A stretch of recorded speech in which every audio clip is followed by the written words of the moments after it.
My name is Claire Whitman. I am 34 years old and live in Charleston.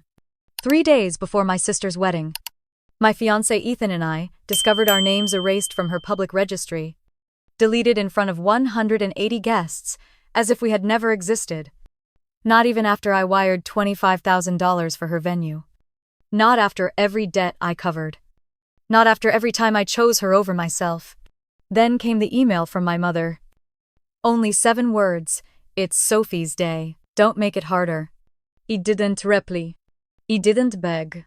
Instead, while they lit chandeliers and posed for photographs, Ethan and I drove to Sea Island, Georgia, where the ocean was ours, and silence felt like freedom. But soon the wedding videos began to spread online. The grooms stormed out. Sophie was sobbing on stage. And millions of strangers were asking the same question. What had she done? And what would I say? That moment didn't come out of nowhere. It began quietly. A week earlier, when Ethan and I were still trying to choose the perfect gift, unaware that the screen in front of us was about to confirm what my heart had always feared, I was sitting on the couch with my laptop open, a mug of coffee cooling on the table beside me, when Ethan leaned over my shoulder and said he had found something on Sophie's wedding registry that looked perfect. He had that calm but excited look he always carried when he thought he had solved something. We had been scrolling for half an hour, debating between a sleek espresso machine and a designer set of wine glasses, trying to decide what to give my younger sister and her fiancé. I was tired but still willing, because giving a thoughtful gift felt like the right thing to do, even if Sophie had barely said thank you. When I paid the deposit for her venue last year, I typed our names into the RSVP tab to double-check the shipping address. The page refreshed, and the words stared back at me like a punch in the chest. Guest list finalized. Name not found. I tried again. Slower this time. Convinced I had misspelled Whitman, the screen blinked and repeated the same message. Not found. I clicked the drop-down menu. Scrolled past line after line of names. Friends from college. Distant cousins. Business partners of my father. Even her old roommate, who once told her I was too intense. 180 names. Neatly arranged. None of them were mine. None of them were Ethan's. I felt my stomach twist. Not with shock, but with the kind of dull confirmation that comes after you have always suspected something. Ethan frowned. Leaning closer. Try my name, he said. I did. Same message. Not found. He sat back, jaw tightening. This has to be a mistake. No one just deletes family off a registry. My hand hovered over the mouse. Maybe it was a technical glitch. Maybe Sophie forgot to add us back after some update. My heart wanted an explanation, but the sinking weight in my chest knew better. I clicked refresh again, desperate for a different outcome. The names didn't change. It was final. A part of me wanted to laugh at the absurdity, at the cruelty of being erased in such a public and casual way. If anyone else searched, they would see we weren't on the list. As if we never existed. Ethan shook his head slowly. I'm going to call her. I put my hand on his arm. Don't. I already knew what would happen. Sophie would brush it off. Tell me it wasn't personal. That I was overreacting. That it was her day. The same script she had rehearsed her whole life. Only now she had the power of deletion to back it up. I closed the laptop, but the weight didn't lift. The silence between us felt heavier than words. Then my phone buzzed on the table. A new email. My eyes flicked to the sender and froze. Valerie Whitman. My mother. I clicked it open, hoping for clarity. Maybe even apology. Instead, 7 words sat cold on the screen. It's Sophie's day. Don't make it harder. No greeting. No explanation. Not even a signature. My throat burned.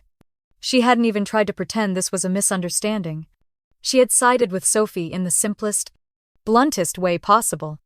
By cutting me out with a single line, Ethan read over my shoulder. His face darkened.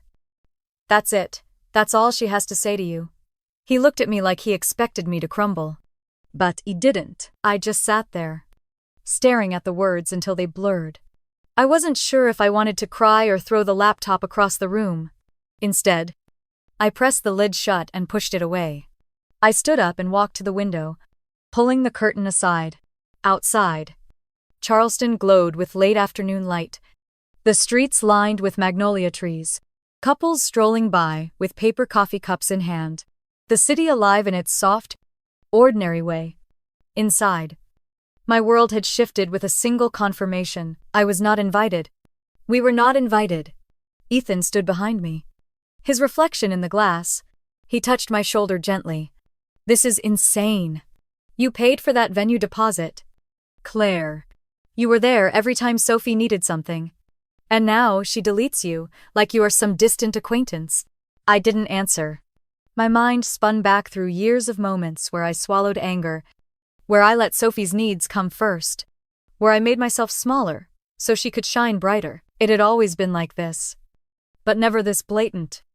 Never this public. It was one thing to be overlooked, another to be erased. I turned from the window, meeting Ethan's steady eyes. There was no outrage in mine, only a calm sharpness that scared me more than tears ever could. I whispered, "She didn't just cut me. She cut us." He nodded. Yefset. Anger simmering beneath his calm exterior. So what do we do? For a long moment I didn't answer. My heart was pounding. But my hands felt strangely steady. I sank back onto the couch, picked up the cold mug of coffee, and took a sip. The bitterness grounded me. I set it down carefully. "We don't beg," I said quietly. "Not this time." The hum of the air conditioner filled the silence. Ethan sat beside me, still watching, still waiting. I leaned back and let the stillness settle over me like a heavy blanket, one that carried both hurt and clarity. Somewhere inside, I knew this was not the end of the story. It was only the first cut, the first undeniable proof that I was never meant to be part of their perfect picture. And for the first time, I felt the cold edge of something different rising in me. Not rage, not grief, something sharper. The quiet certainty that I would not play their part anymore. I thought back to all the years that had shaped me into the person who never asked for more. The one who was always expected to step aside. My father Richard had perfected the art of comparison. Sophie's laugh was brighter. Sophie's style was effortless. Sophie would make him proud someday. I heard it so often that it became background noise, like the drone of a lawnmower on a Sunday afternoon. My mother Valerie played her own role in it. She did not raise her voice, but she had a way of asking me to give in with the kind of tone that left no room for refusal. "Claire, let your sister have this. Claire, she needs it more than you do. Claire, don't make things harder." The words never sounded cruel, but they carved away at me year after year until I learned to bend without even noticing I was bending. In 2011, I received a letter that should have changed my life. A full scholarship to Duke's MBA program. I remember sitting in the kitchen with the envelope open in my hands, my pulse hammering in my throat, thinking this was my chance to finally carve something out for myself. But that was the same year Sophie claimed she was too overwhelmed to be alone in New York. And my mother sat across from me with tears in her eyes, saying she worried about leaving her youngest without support. She asked me if it was really the right time to leave. I folded the acceptance letter back into its envelope and tucked it into a drawer. I told myself I was doing the right thing, staying in Charleston, being the good daughter. I never did make it to Durham. Sophie did not even remember that conversation. Years later, it was the same pattern. Only the numbers grew bigger. Sophie maxed out her credit cards on furniture for an apartment she barely lived in. She called me crying, saying her credit score was ruined, that she would never recover. I wrote a check and told her it would be fine. She promised to pay me back, but the subject never came up again. It became another secret ledger I kept tucked away, not in a bank but in the hollow of my chest. Then came the wedding deposit. $25,000. She said her card was maxed, that she had no one else to turn to. I transferred the money without hesitation, telling myself it was temporary, that I was helping her start her life. I watched her post photos of her engagement party at the very venue I had paid for, never once mentioning me, never once acknowledging the weight of that check. I was invisible even in the moments I carried her. Ethan listened to these stories before, in pieces. Late at night, when the exhaustion of my family pressed too heavily on me to keep it in. He never said "I told you so." He just squeezed my hand, his silence steady. Now he looked at me and said softly, "You see it now, don't you?" I swallowed hard, staring at the muted blue light spilling across our living room. For so long I convinced myself this was what family was: sacrifice without recognition, love measured in usefulness. My father believed Sophie's shine would always be brighter. My mother believed harmony was more important than fairness. And Sophie believed she was entitled to every sacrifice I made. And I, foolishly, believed that if I gave enough, one day they would see me. I remembered being 10 years old, standing on the porch in the sticky summer air, holding Sophie's hand after she broke her arm, falling off her bike.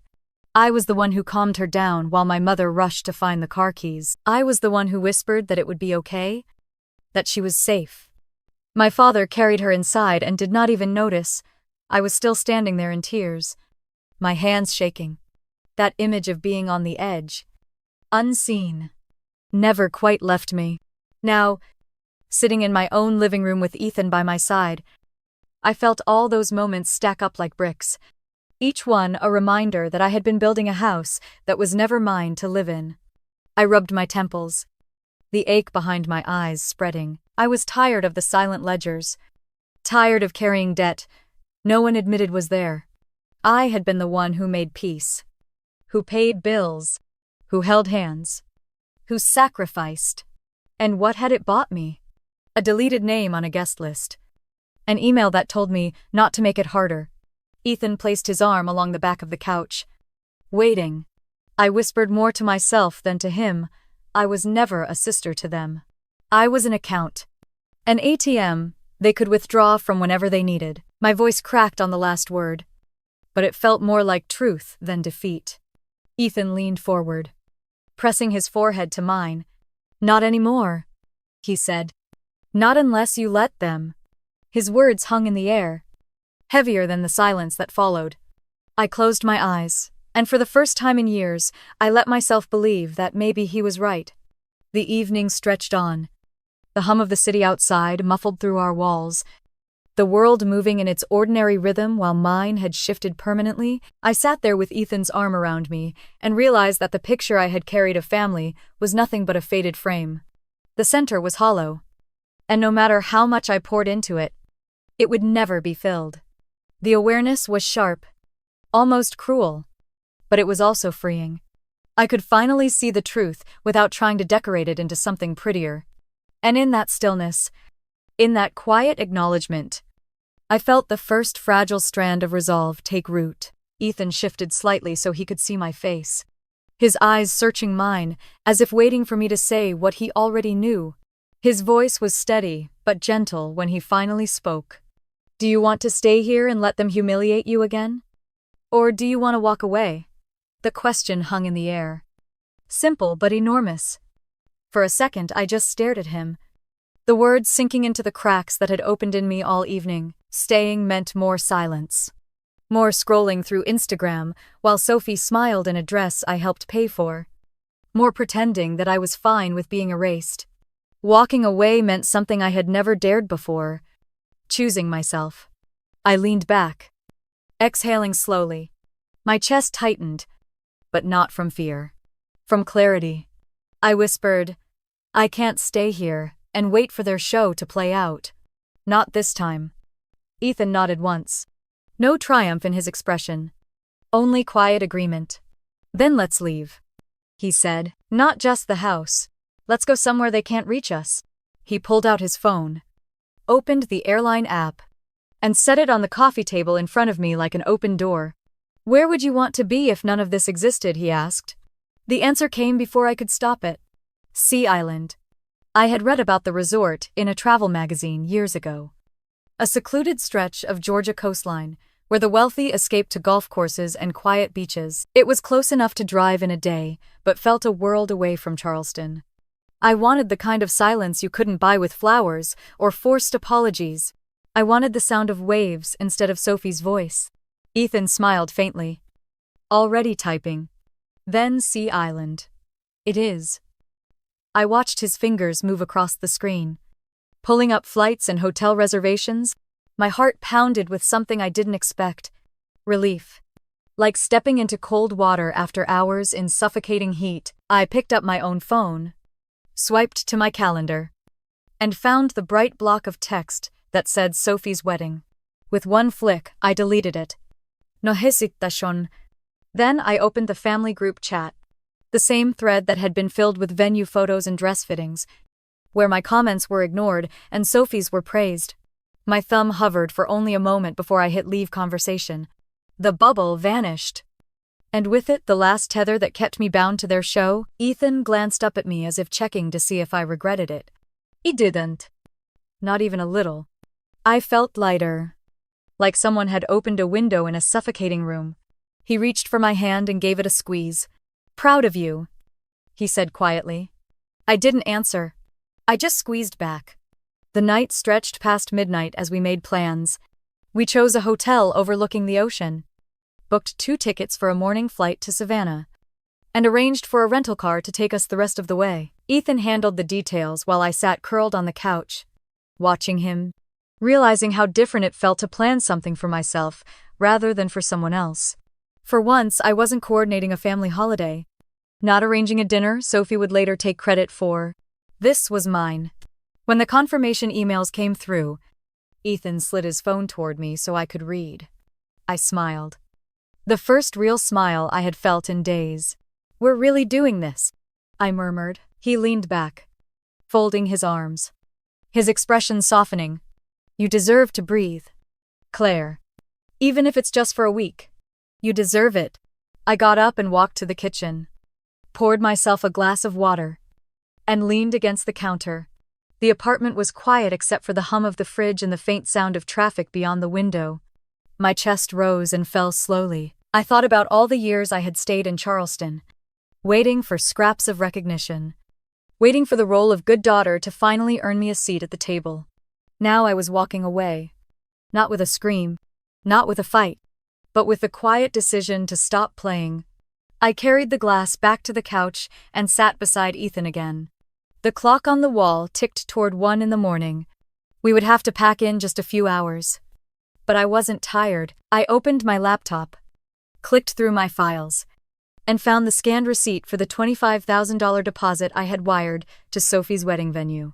I stared at it for a long moment, then dragged the file into a new folder. I named simply Records. I closed the laptop with a calm finality.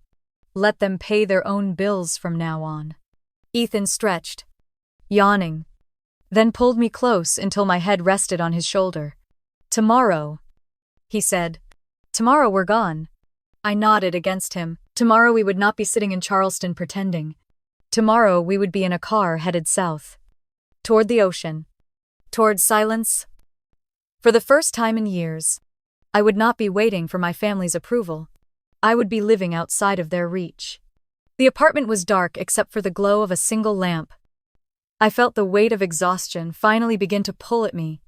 But it was not the heavy exhaustion of defeat. It was the kind that comes after making a choice you had avoided for too long.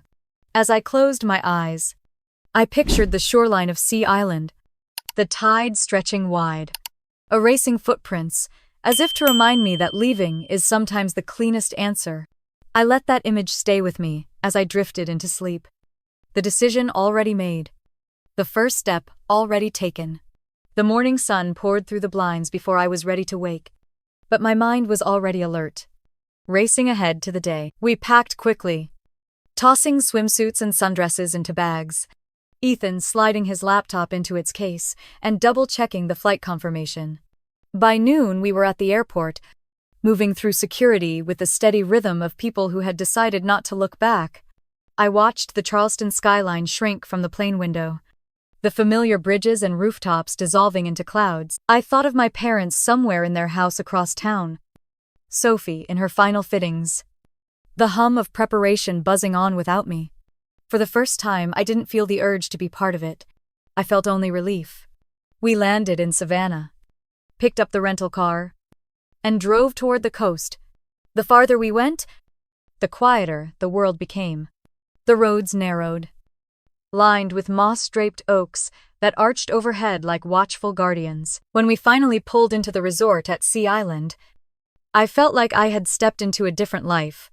The lobby smelled of jasmine and salt air, the marble floors gleaming, the staff greeting us with genuine warmth.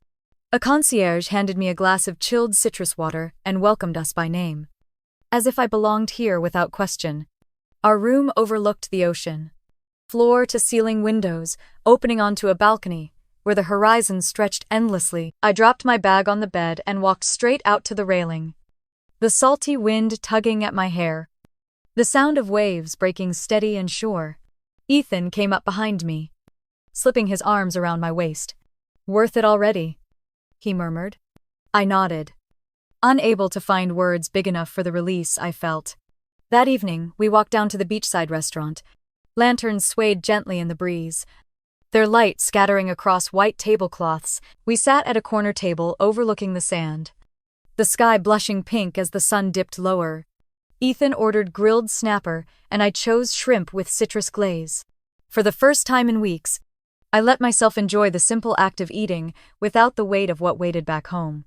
We clinked glasses of chilled wine, and he asked me where I saw us in 5 years if family drama did not dictate everything. The question made me laugh softly, because I had never let myself imagine it. I thought for a moment, watching the waves. I said I wanted mornings without tension, a house filled with music instead of silence, work that grew because of my choices, not because I was proving myself to people who refused to see me. Ethan smiled and reached across the table for my hand. "That's exactly where we're headed," he said. But even in that glow of contentment, a shadow crept in. My mind drifted back to the $25,000 I wired to Sophie's venue. The balance I carried silently while she posted pictures of chandeliers and flower arches. I thought of the emails she sent me full of demands, followed by radio silence when she got what she wanted. Sitting there in the soft golden light, I wondered how I had let it go so far. How I had convinced myself that love was measured by the bills I paid. The food in front of me was rich with flavor, but there was a sourness I could not swallow. The bitterness of knowing I had been erased by the very people I funded. Later, back in the room, I slipped into a sundress and walked out to the balcony again.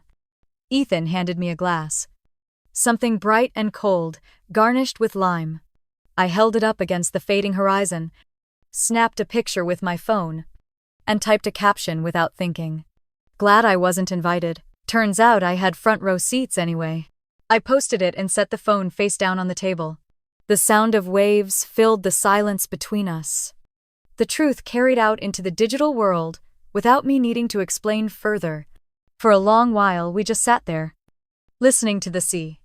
Ethan leaned back in his chair, eyes half closed, a small smile playing at his lips. I let the breeze lift strands of my hair, the salt air cool on my skin. It felt like freedom, even if temporary, even if fragile. My chest loosened in a way I had not known was possible. The buzz of my phone broke the calm. I ignored it at first, not ready to let the outside world seep in. But it buzzed again. Then again. Finally, I turned it over.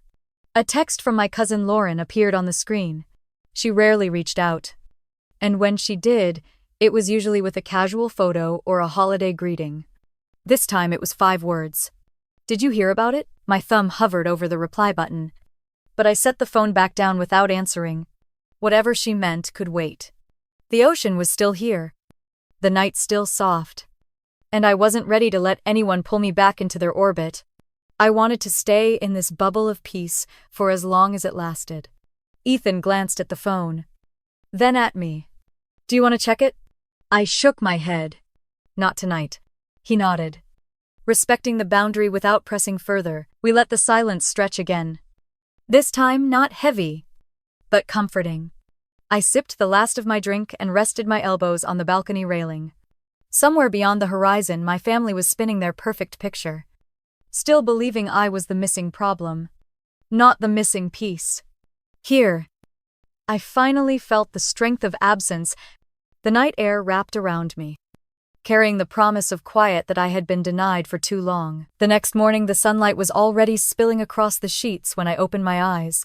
Ethan was sitting on the edge of the bed, his phone in hand, a crease between his brows. I propped myself up on one elbow, blinking against the brightness. "What is it?" I asked. "He hesitated," then held out the phone like it carried something fragile. "You should probably see this." I took it, expecting another text from Lauren, or maybe some passive comment from my mother. Instead, a TikTok video filled the screen. The first frame was shaky, filmed from somewhere in the middle of a crowd. Music played faintly in the background, strings and soft piano. Then the camera shifted, and I saw Sophie, my younger sister, in the satin gown I had glimpsed in fitting photos, standing at the altar with her veil slightly askew. She was clutching a bouquet, so tightly her knuckles were white. In the next second, the camera panned to a man in a tuxedo, Mark Dalton. He was striding away, his expression hard, jaw clenched, two groomsmen chasing after him, failing to slow him down. The guests' voices rose in confusion, some gasping, some whispering. Sophie spun toward him, her voice cracking through the speakers. "This isn't my fault. Someone talk to him." She lunged forward, but he kept walking, pushing past the rows of chairs, disappearing from the frame. The video ended abruptly, cutting off with Sophie's face twisted between disbelief and desperation. I stared at the screen, my pulse steady but my breath catching in my chest. "Play it again," Ethan said quietly. I did, this time watching every detail. The flowers arranged in perfect symmetry, the guests craning their necks, the way Sophie's shoulders slumped as the man she was supposed to marry walked away in front of everyone. When the clip ended again, I handed the phone back. "How many views?" I asked. Ethan swiped down. "Over 300,000 already. It was posted 2 hours ago." My lips pressed together.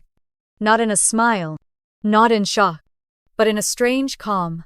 Karma had its own timing. Ethan leaned back against the headboard, shaking his head slowly. I have to admit, I did not see this coming. I pulled my knees to my chest, resting my chin on them. I did. Not this exact scene, but something. Sophie had always lived on borrowed balance, always shifting blame until there was no one left to catch it. Eventually someone was going to walk away. It just happened to be the man in the tuxedo. Another notification pinged on his phone. He opened it and let out a low whistle. More clips, different angles. "People are stitching it already," he scrolled, showing me another video. This one from closer to the front. Sophie's makeup was streaking down her face as she cried out, insisting he was overreacting, begging someone to fix it. Guests exchanged uncomfortable looks, some standing to leave, others still frozen in their chairs. I set the phone on the nightstand, my hands folded in my lap. I wasn't gloating. There was no thrill in watching my sister unravel. What I felt was stillness, like the air after a thunderclap. Heavy but clean. For years, I had been the one patching holes, covering cracks, spinning excuses to keep our family's image intact. Now, I wasn't there, and the cracks were splitting wide open, all on their own. Ethan studied me carefully. "You're awfully calm about this." I met his eyes, "because it has nothing to do with me anymore. For once, I don't have to fix it." I let out a breath, the weight in my chest loosening as the words settled into the air.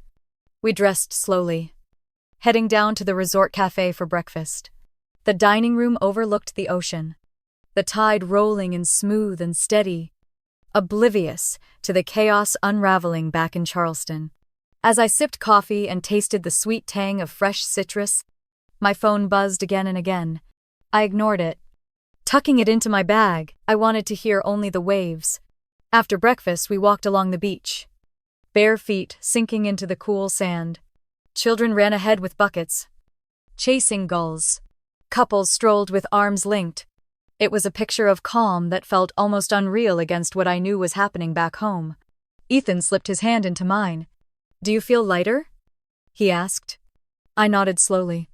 "For the first time, I think I do." By midday, the videos had multiplied, clips of guests whispering, of Sophie shouting, of Mark storming through the parking lot while someone filmed from behind a row of cars. Ethan showed me one where the caption read, "When the groom runs before the cake even arrives." The comments were merciless. "She must have done something. Poor guy dodged a bullet." Others were just laughing, emojis strung together. I sat on the balcony again that afternoon, looking out at the waves. My phone was heavy in my hand, dozens of missed notifications glowing red. I didn't open a single one. Instead, I opened the camera, framed a cocktail glass against the horizon, and typed the words that had been floating in me since we arrived. Glad I wasn't invited. Turns out I had front row seats anyway. I hit post and closed the app. The sound of the ocean filled the silence, drowning out the distant echo of my family's unraveling. Ethan joined me, setting a bowl of fruit on the table between us. "You're really not going to check your messages?" I shook my head. "Not now." He leaned back, squinting at the horizon. "Then let's just enjoy this while it lasts." As the sun lowered into the water and the sky flared pink and gold, I realized this was the first time Sophie's chaos had not pulled me under. The world was watching her now, not me. And I felt no need to step into the frame. The waves broke steadily against the shore. The light dimmed, and the night settled around us with a quiet that felt almost sacred. The following morning, Ethan came out onto the balcony with his phone in his hand. His expression caught somewhere between disbelief and amusement. "You're not going to believe this," he said. I was still pulling my hair into a loose bun, the ocean breeze cool on my face. "What now?" I asked, bracing myself. He set the phone down in front of me, the video already cued. The frame shook as a guest panned across the wedding reception. Tables draped in white linen. A string quartet trying to play over the noise, voices rising louder with each second. Then the camera caught my Uncle Robert, his face red, finger pointing directly at my father. His words were sharp, cutting through the polite music. "You made her pay for it. Richard, you made Claire cover your daughter's bills. Everyone heard it, and you sat there like it was nothing." Gasps rippled through the crowd. My father's jaw tightened, his hand curling into a fist at his side. "That is not your business," he snapped. But Robert didn't stop. "She wired $25,000 for this circus. And you let Sophie erase her from the guest list. You're a coward." The camera jolted as people shifted in their seats, torn between pretending nothing was happening and watching the cracks split wide open. I felt my own chest tighten, as if I were standing there instead of watching from hundreds of miles away. Ethan glanced at me, but I kept my eyes on the screen. My father's face was stone. But I knew that look. The one he wore whenever he had been exposed. The one that dared anyone to challenge him further. Robert shook his head, muttering something about shame before storming off, leaving the music faltering in his wake. The video cut, but another notification buzzed. Ethan tapped it. And this time the frame opened to my grandmother, Helen. She stood in the center of the dance floor, silver hair catching the chandelier light, her voice surprisingly strong for a woman in her 80s. She raised a hand and the chatter dipped. "This is what happens," she said. "When you cut out the people who actually love you, you erased Claire for vanity, for image, for nothing that matters. And now look at what you have left." Her words hung in the air like smoke, curling into every corner of the room. Someone in the background dropped a glass. The camera zoomed clumsily, but it caught Sophie standing frozen, mascara streaked, clutching her bouquet as if it could keep her upright. My father shifted uncomfortably at the edge of the frame, my mother staring down at her lap. For once, nobody could rescue them with polite smiles or forced laughter. The clip ended, and I set the phone down carefully, as if it might burn me. I had never heard my grandmother speak like that. Not once in all the years of quiet, family dinners and polite deflections. She had been the one who stayed silent when my mother asked me to give up Duke. When my father praised Sophie's smallest accomplishment while ignoring mine. But now, in front of everyone, she had said the truth out loud. Ethan let out a long breath. That woman is braver than half the people I know. I leaned back in my chair, staring at the sea. Maybe she finally realized silence was killing more than it saved. My voice wavered, but there was a strength in saying it. By afternoon, the internet had taken hold of the story.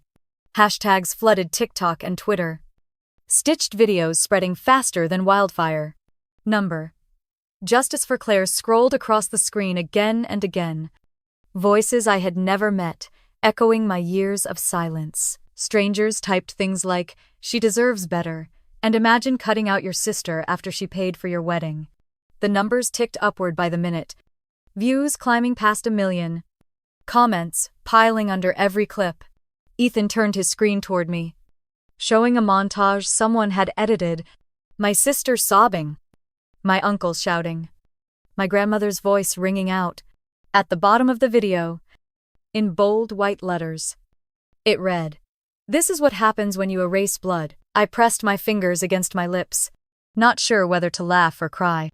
I thought of all the times my mother told me I was overreacting, that Sophie was fragile and needed more. I thought of the checks I wrote, the favors I granted, the way I swallowed my own ambitions until they were unrecognizable. And now the truth was out. Not whispered in kitchens or argued in cars, but broadcast to millions. The irony was sharp. It had taken being erased for the world to finally see me. We walked the beach again that evening, the tide rolling cool around our ankles. Ethan kept glancing at me, as if he expected me to crumble under the weight of it. But I felt something different. Not vindication exactly, but a strange kind of balance, like the scales had finally tilted back toward level. The sky turned orange and violet as the sun sank. Gulls wheeling overhead. I wrapped my arms around myself, the breeze lifting the hem of my dress. For so long I had been the invisible one, the responsible one, the one whose sacrifices were buried under someone else's spotlight. Now, without me lifting a finger, the spotlight had shifted, and it was too harsh for Sophie to survive under. When we returned to the room, my phone buzzed again, vibrating across the nightstand. I picked it up, stared at the flood of notifications, and set it back down. I wasn't ready to read them. Instead, I poured a glass of water, sat beside Ethan, and let the silence stretch between us. Outside, the waves kept breaking, steady and unbothered, as if reminding me that storms pass and truth, once spoken, cannot be undone. The call came just as I was brushing my hair, the sound of the waves seeping faintly through the balcony doors. The name on the screen made me pause. Helen Whitman. My grandmother had never been one for late-night conversations, and for years, she had stayed quiet in moments that begged for her voice. I answered anyway, my throat tight. Her voice was raspy but clear. "Claire. Sweetheart. I hope I'm not disturbing you." I sat down on the edge of the bed, pressing the phone tighter to my ear. "Of course not. Grandma. What's wrong?" There was a long breath on the other end. "I should have told you this years ago," she said. "Your grandfather left you something. Something important." My chest stiffened. She went on before I could speak. "Before he passed, he updated his will. He wanted you to have Monterey House and his shares in Whitman Holdings. He said you were the only one who understood responsibility without expecting applause." I closed my eyes, feeling the sting behind them. "But Mom said he left everything to her and Aunt Caroline." I remember the reading. Helen's voice dropped, heavy with guilt. "That was the old version. Your mother knew about the new one. She was in the room when he signed it. But when he passed, she presented the older will to the family. She told everyone it was final. And I didn't stop her." The silence between us felt like a lifetime. My grandmother's breathing was uneven. as if the confession was draining her. I whispered, "Why? Why would you stay quiet?" Her answer came low and broken. "Because I was afraid the family would break apart. Afraid of watching my children tear each other down in court. I thought silence would keep us together. But all it did was erase you." I pressed my palm to my forehead, staring at the carpet. It wasn't shock. It wasn't even anger. It was clarity. The final piece of a puzzle I had always felt but never seen. All the strange looks at holiday dinners. The way my mother snapped when I asked questions about my grandfather's accounts. The unease that clung to every conversation about the house in Monterey. Now it all made sense. Helen's voice steadied slightly. "I have spoken with Ava Monroe, your grandfather's attorney. She still has the signed and notarized copy. She's preparing to file in Atlanta next spring. You will hear from her soon. It may be contested, but the evidence is strong. The law is on your side." I leaned back against the headboard, staring at Ethan across the room.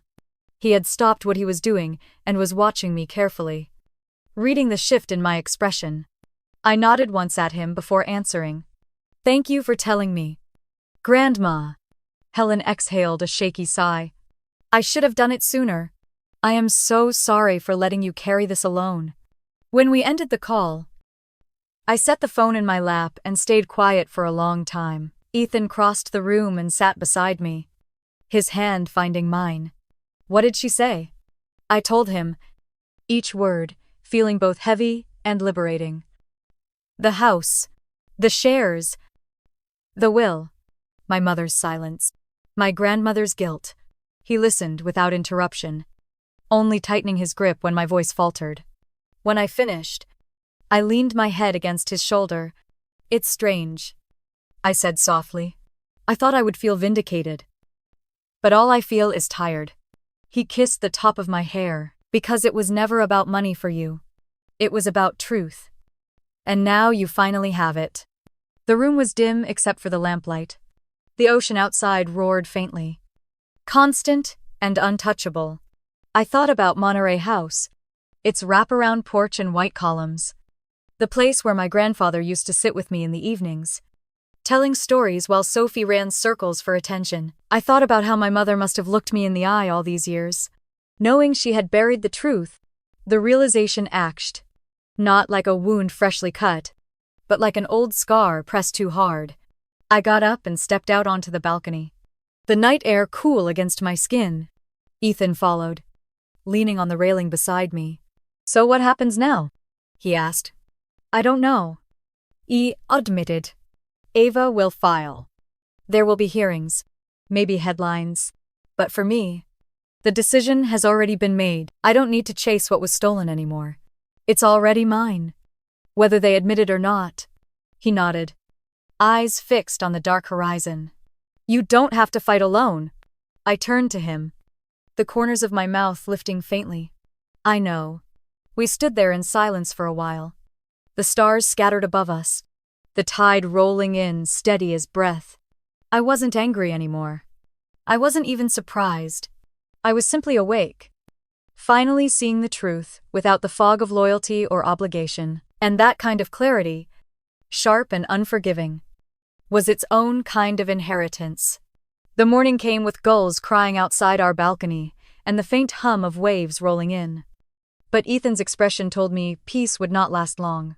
He was already scrolling through his phone, his jaw tightening the way it did when something disturbed him. I pulled the curtain open wider, letting sunlight spill into the room. "What is it now?" I asked, bracing myself. He glanced at me, then tilted the phone so I could see. The video had already racked up hundreds of thousands of views.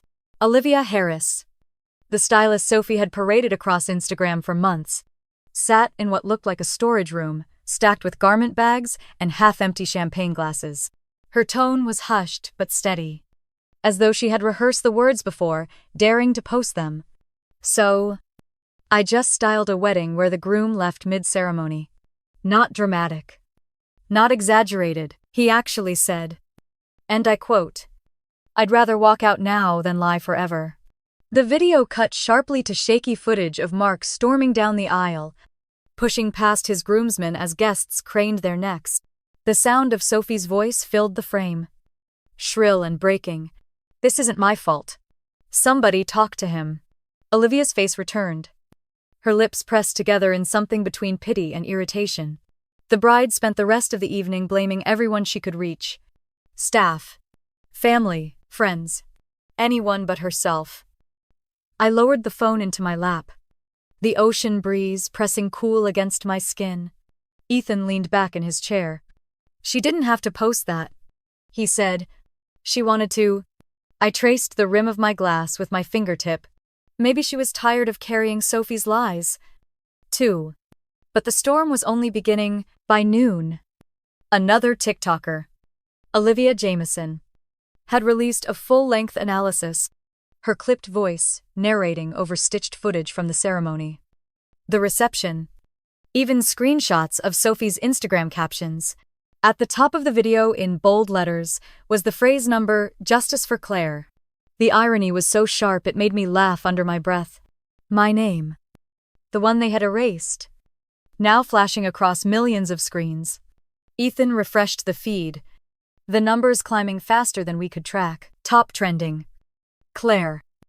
It's not just Charleston anymore. It's everywhere. His voice carried both awe and disbelief. I pulled my knees to my chest, staring past him at the sea. For years I had been told to be quiet, to keep peace, to carry the weight without recognition. And now strangers were saying the words my family never dared. When dinner ended that night, I was almost tempted to turn my phone off completely. But something inside me wanted to see. I opened Instagram just in time to catch Sophie's live stream. Her face filled the screen. Blotchy and pale. Eyes red and swollen. "I never wanted to lose my sister," she said, her voice cracking. "I wanted things to be perfect. I love her. I always have. I just didn't know how to balance everything." The comments fired back in a relentless wave. "Then why did you erase her? Perfect for who? Your Instagram followers. You cut her out after she paid for your wedding." Some posted broken heart emojis, but most were sharp, slicing through her tears. Sophie tried to keep speaking, tried to paint herself as misunderstood. But her words faltered under the weight of thousands watching in real time. I closed the stream halfway through, the sound of her sobs still echoing faintly in my ears.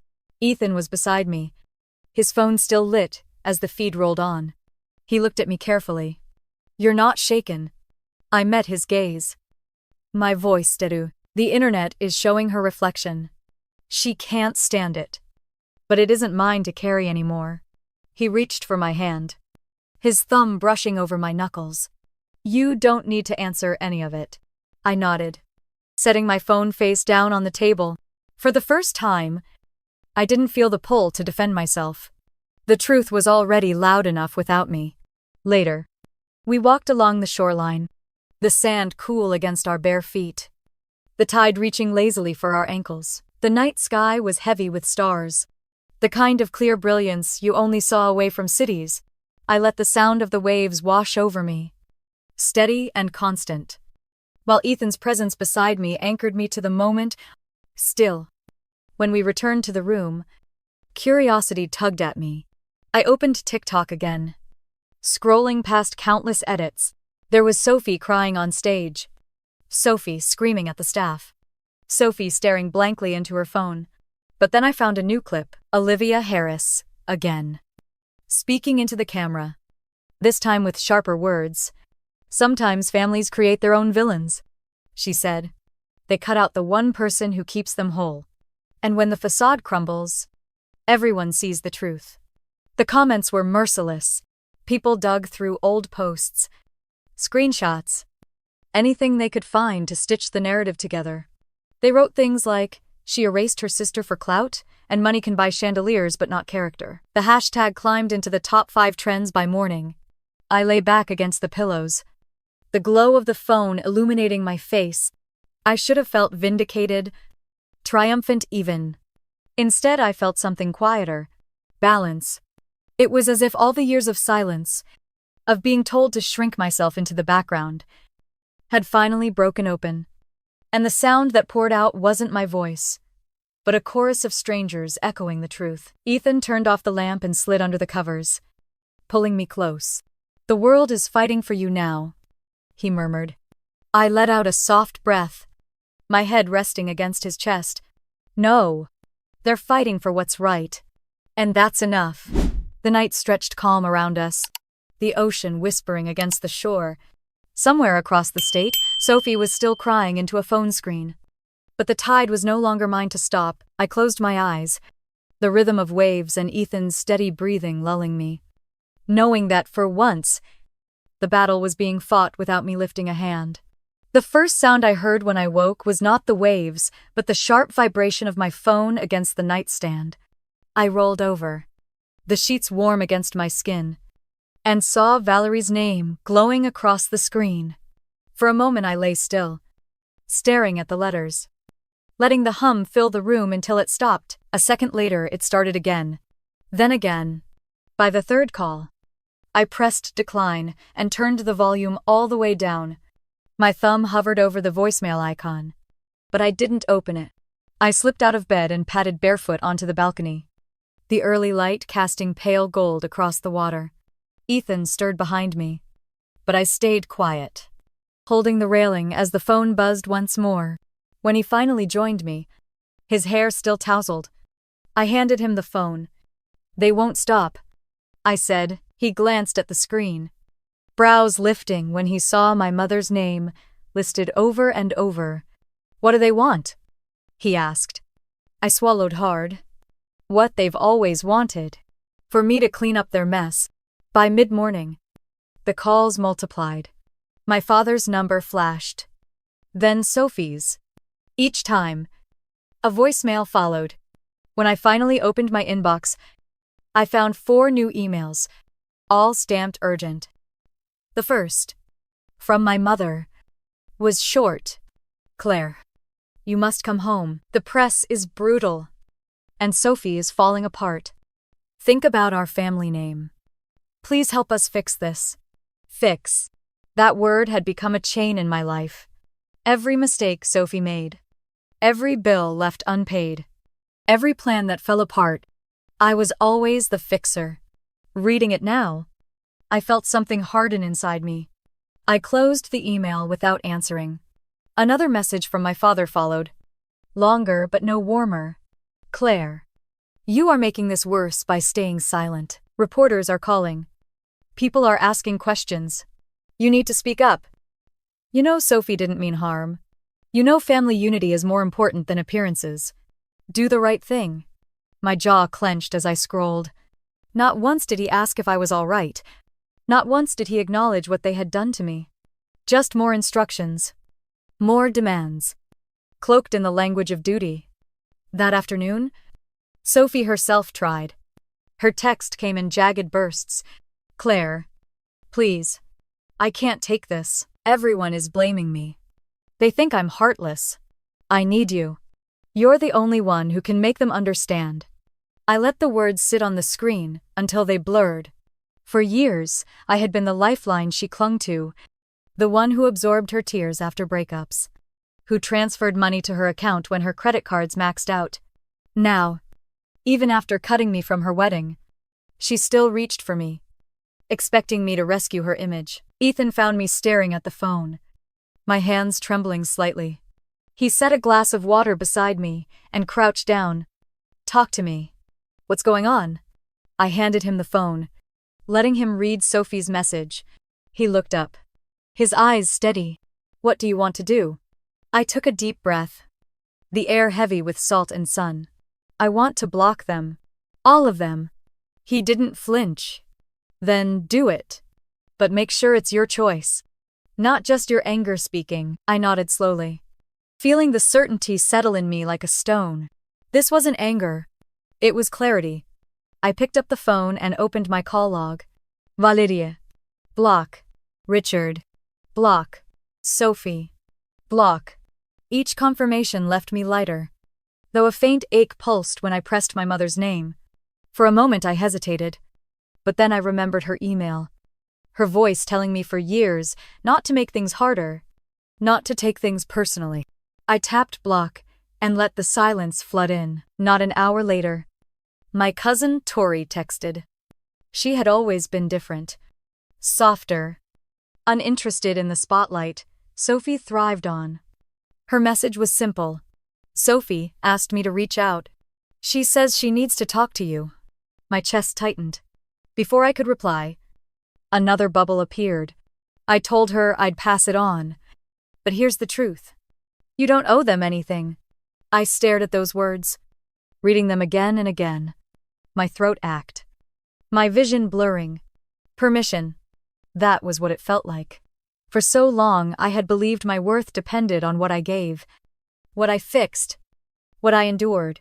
Now someone in the family was finally saying what I had been afraid to believe. I showed Ethan the screen. He read it, then looked at me. So what will you say? I shook my head. Nothing. This time, silence is my answer. That evening we walked the beach. The tide curling cool around our ankles. The sky washed in lavender. My phone was tucked in the room, face down on the nightstand. For once, I didn't feel its pull. The waves moved in their rhythm. The gulls cried overhead. And I let myself belong to the moment instead of their expectations. When we returned, the inbox was full again. Subject lines screamed in capital letters. Please. Call now. Sophie's latest email said, I can't do this alone. Everyone hates me. They're saying I destroyed the family. You have to tell them that's not true. I read only the first line before closing it. My heart was steady now, not cruel. Not vengeful. Just certain. Ethan poured 2 glasses of wine and handed me one. You look like you can breathe, he said softly. I exhaled, feeling my shoulders drop, because I'm not carrying them anymore. We sat on the balcony in silence, the sound of the ocean folding around us. My phone buzzed faintly inside, muffled through the walls. But he didn't move. The night stretched wide, the stars scattering overhead. And for the first time in my life, I let my silence speak for me. The morning light spilled into the room before I even opened my eyes. Soft and golden through the sheer curtains, I stretched slowly, the sound of waves steady in the background, and reached for my laptop almost without thinking. I hadn't checked my emails in days, and part of me dreaded what might be waiting. Still, something nudged me to look. At the very top of my inbox was a message from Ava Monroe. My breath caught as I clicked it open. The court has officially accepted the filing. Her message read, the signed and notarized will is on record. A preliminary hearing has been set for April 2024 in Atlanta. Claire, this is a strong position. We will prepare for every possible objection. But you should know, the law is on your side. I sat back in the chair, letting the words settle into me. For months I had felt like the truth was something fragile, something that could be brushed away if my mother willed it. Now it was real, stamped by the court, preserved where her denial could not erase it. Ethan came out of the kitchen, holding 2 mugs of coffee. One already sweetened the way I liked it. He saw my face and paused. Good news or bad? I turned the screen toward him. He read quickly, then set the mugs down with a grin. Claire. That's huge. It's finally out in the open. I nodded, my throat thick with a mix of relief and exhaustion. I don't even know what to feel. He squeezed my shoulder. You don't need to feel anything but free. The day carried on quietly until just after lunch, when my phone rang with a call from New York. It was Marissa, my partner at the agency. Her voice was bright, almost breathless. Claire. They signed. He blinked. Signed what? The travel brand. The $500,000 contract. They're officially on board. I laughed in disbelief, pressing my hand to my forehead. Are you serious? Marissa chuckled. I just sent the paperwork. You did it. We did it. When the call ended, Ethan was already looking at me with raised brows. You look like you just won the lottery. I laughed again, my chest bubbling with something I hadn't felt in years. The contract went through. $500,000. He broke into a wide smile. scooping me into his arms and spinning me once before setting me down. Claire. Do you hear yourself? $500,000. All those nights of you doubting whether the business would make it. And now look. I pressed my forehead to his chest. The joy mingling with a sting of memory. My family had mocked the agency when I first launched it. They called it a hobby. A distraction. Sophie told her friends it was my little side project. And now the same company they dismissed was worth more than any of them had believed possible. Karma had a strange way of arriving. Quiet and undeniable. That evening, I made the mistake of opening Instagram. Sophie had posted again. This time, a carousel of old family photos. She chose carefully us as children in matching Christmas pajamas. A snapshot of me pushing her on a swing. Even one of all four of us at a lake picnic when things still looked normal. The caption read, "Families fight, but they heal." I'm so thankful for mine. For a moment, my chest tightened. Then I scrolled to the comments. Where is Claire? One after another. The same question filled the thread. You can't erase your sister and then post this. Healing without Claire isn't healing. The comments grew sharper. Some tagging the videos of her breakdown at the wedding. Others stitching in Olivia Harris's damning behind-the-scenes clip. A few simply posted the now familiar phrase number, "Justice for Claire." I set the phone down. My hands steady. Ethan watched me closely, gauging whether I was shaken. Instead, I picked up my wine glass and took a slow sip. They don't believe her anymore, I said quietly. The picture she's tried to paint all her life is crumbling. We ate on the balcony, the sea air wrapping around us as the last light of day faded into indigo. Ethan leaned back in his chair, his face soft in the glow of the lantern. How does it feel? He asked. Strange. E admitted. To win on both fronts at once. The court has taken the truth seriously. My business is thriving. And Sophie? She's losing everything she worked to protect. He tilted his head. And yet part of me feels tired, I said. Not because I don't want these victories, but because I spent so long trying to earn scraps of recognition from them. Now I realize I didn't need their approval in the first place. He nodded, his eyes warm. That's the difference. You're not proving them wrong anymore. You're proving yourself right. The words sank into me as we finished dinner. Afterward, we strolled along the shoreline, the sand cool beneath our feet, the moon casting silver paths across the water. Each step felt lighter than the last. For the first time, my life wasn't tethered to their judgment. I was moving under my own power. When we reached the tide line, Ethan stopped and slipped his hand into mine. Do you know what I think? He asked. I smiled faintly. What? This is only the beginning, he said. I looked out at the dark horizon, the waves folding into each other endlessly. He was right. The battles that once defined me were behind me now. What lay ahead was mine alone, and I was finally ready to claim it. The next morning I sat on the porch with a notebook in my lap, the salt air brushing against my skin, and the steady roll of waves below reminding me of how small everything could feel when measured against the ocean. The page in front of me stayed blank for a long time, finally. I wrote one word at the top, Mom. The pen moved slowly at first. I wrote about the piano recital she missed because Sophie had a fever, how she never asked how it went, how I quit playing for months, and she never noticed. I wrote about the 8th grade career day when every other kid had a parent beside them, and I stood alone with a poster I had made by hand. I wrote about the time she called me to wire Sophie money from my savings. Not even asking. Just assuming I would say yes. Line after line spilled out. For years I believed love was measured in usefulness. If I fixed enough, if I stayed quiet enough, if I carried enough, maybe I would earn the kind of belonging other daughters seemed to have by default.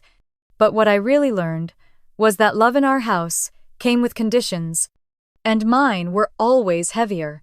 The sun climbed higher. The paper filled.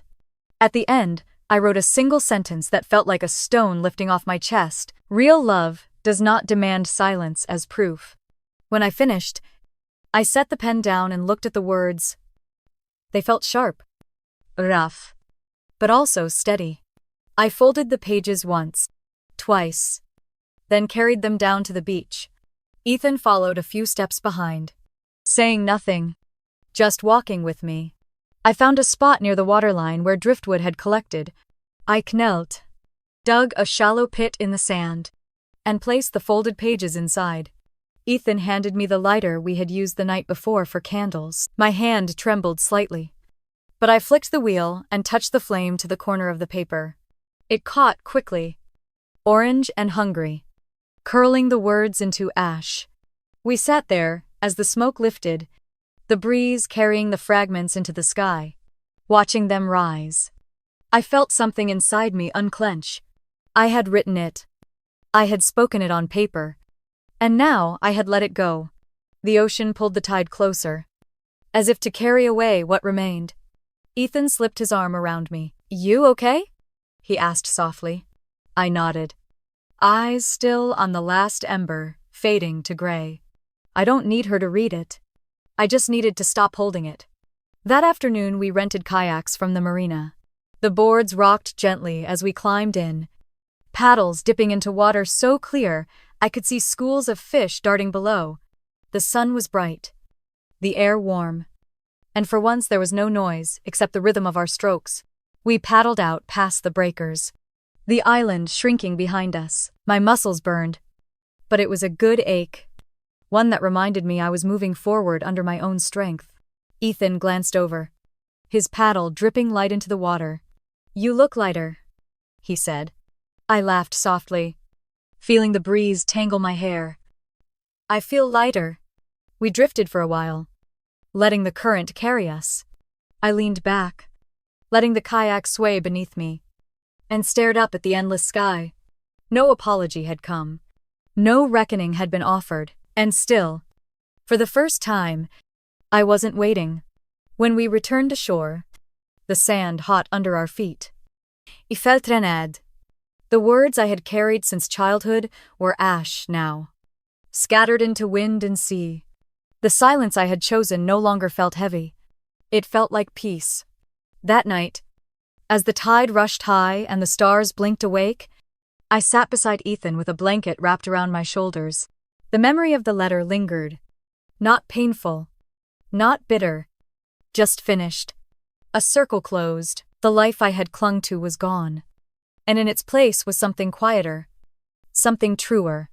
I let the night hold me in that stillness, the embers of my old story gone, the horizon open and waiting. By the end of the year, I found myself standing backstage at a small theater in Santa Barbara. A microphone clipped to my collar and the glow of the red circle waiting beneath the lights. My palms were steady as I looked down at the card in my hand, though I didn't really need it anymore. The words had been with me for months, scribbled in margins, whispered into the wind on Sea Island, carried with me into every quiet morning since. When they called my name, I walked onto the stage. The audience was quiet, waiting.